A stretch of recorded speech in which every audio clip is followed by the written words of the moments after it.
To check your transaction history on TikTok, follow these straightforward steps. This guide will help you navigate the app and find your purchase records easily. Step 1. Open the TikTok app. Launch the TikTok app on your mobile device. Ensure you are logged into the account for which you want to check the transaction history. Step 2. Go to your profile. Tap on the profile icon located at the bottom right corner of the screen. This will take you to your personal profile page. Step 3. Access settings. In your profile, tap on the 3 horizontal lines or the 3 dots in the top right corner to open the settings menu. This will give you access to various account settings. Step 4. Select balance. Before filing a refund or dispute, use the issue.com link in the description to open the refund dispute deadline calculator and confirm your deadline. Step 5. View transaction history.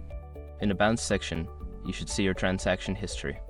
This will include details of all your purchases, gifts, and any other financial activities related to your TikTok account. By following these steps, you can easily check your transaction history on TikTok.